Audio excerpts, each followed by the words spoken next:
क्या ईरान ने तैयार कर लिया है बख्तरबंद किला?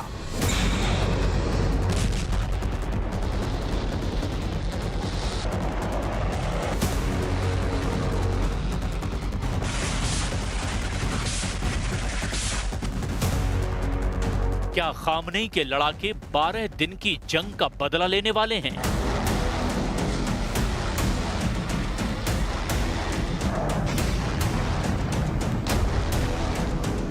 क्या ईरान अब इजराइल को सबक सिखाने वाला है?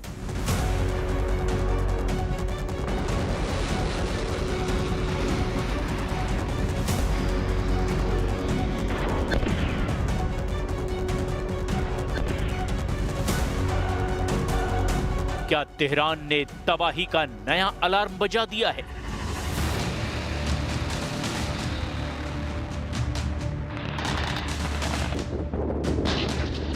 ये सवाल अतिशयोक्ति नहीं है, ना ही ये सवाल हवा में उठ रहे हैं। इन सवालों के पीछे वो चिंगारी धीरे धीरे सुलग रही है जिसे ईरान के सुप्रीम लीडर अयतुल्ला खामनेई हवा दे रहे हैं। इन सवालों के पीछे एक ऐसा बवंडर उठ रहा है जो किसी भी वक्त ईरान के दुश्मनों के लिए चुनौती बन सकता है, क्योंकि 12 दिनों की जंग ने ईरान को एक ऐसा सबक दिया है जो अब इजराइल को बहुत भारी पड़ने वाला है। यही वजह है कि पश्चिम एशिया में तनाव की लपटें तेज हो चुकी हैं। तेहरान ने न सिर्फ इजराइल के साथ किसी भी संभावित युद्ध की चेतावनी दी है, बल्कि ये भी साफ कर दिया है कि उसने मौजूदा युद्ध विराम प्रस्ताव को खारिज कर दिया है। ईरानी नेतृत्व का कहना है कि हालात किसी भी पल युद्ध में बदल सकते हैं। वॉशिंगटन पोस्ट में छपे इन शब्दों का इशारा बिल्कुल साफ है, वो ये कि ईरान अब आग से खेलने की पूरी तैयारी कर चुका है। ईरान ये तय कर चुका है कि दुश्मन के खिलाफ उसे कैसे बचना है, कैसे उसके किले को भेदना है, कैसे उसके एक हमले का करारा जवाब देना है। यानी ईरान इस बार पूरी ताकत के साथ अपने दुश्मन पर हमला करने की तैयारी में है। लेकिन सवाल ये उठता है कि आखिर ईरान ऐसा क्या कर रहा है कि अब उसका एक एक कदम इजराइल पर भारी पड़ने वाला है। ऐसा कौन सा तरीका ईरान इस्तेमाल करने वाला है जिसके जरिए इजराइल को जवाब दिया जाएगा?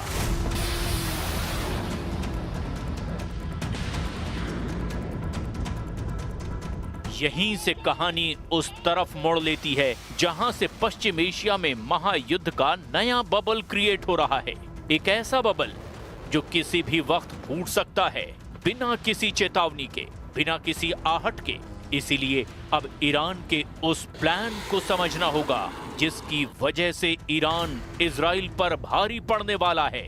दावा किया जा रहा है कि ये एक ऐसा प्लान है जिसे बेहद सीक्रेट तरीके से अंजाम दिया जा रहा है।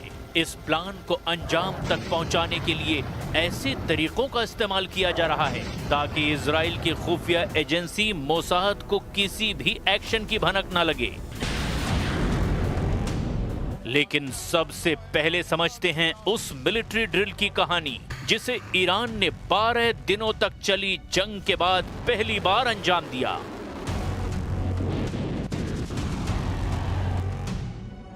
12 दिनों तक चली जंग के बाद पहली बार ईरान ने अपने समुद्री मोर्चे पर सस्टेनेबल पावर 1404 नाम का सैन्य अभ्यास शुरू किया।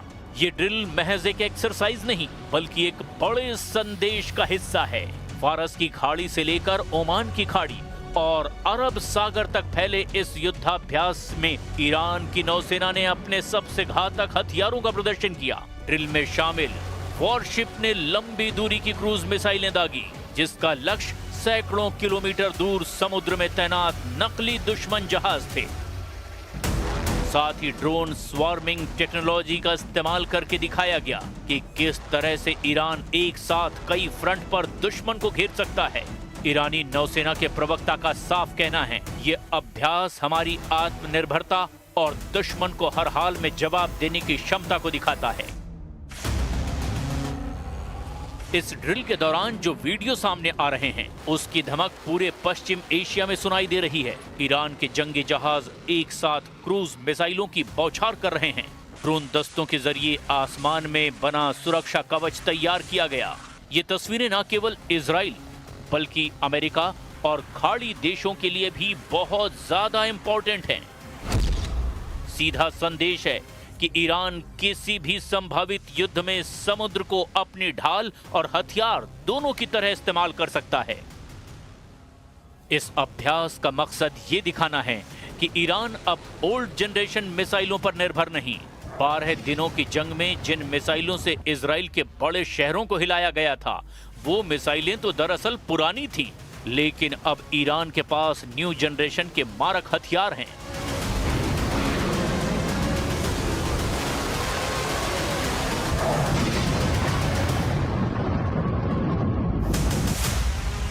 खैबर शिकन एक बेहद घातक मिसाइल है। ये ठोस ईंधन पर काम करती है। इस मिसाइल को लॉन्च करने में महज कुछ मिनट ही लगते हैं और इसकी रेंज है 1400 किलोमीटर तक। इसके अलावा कासिम बसीर जैसी नई तकनीक से लैस मिसाइल जो इलेक्ट्रो ऑप्टिकल और इंफ्रारेड गाइडेड सिस्टम से लैस है, ये किसी भी इलेक्ट्रॉनिक जैमिंग को नाकाम कर सकती है। ईरानी रक्षा मंत्री अजीज नासिरजादे ने समाचार एजेंसी इरना को दिए इंटरव्यू में कहा,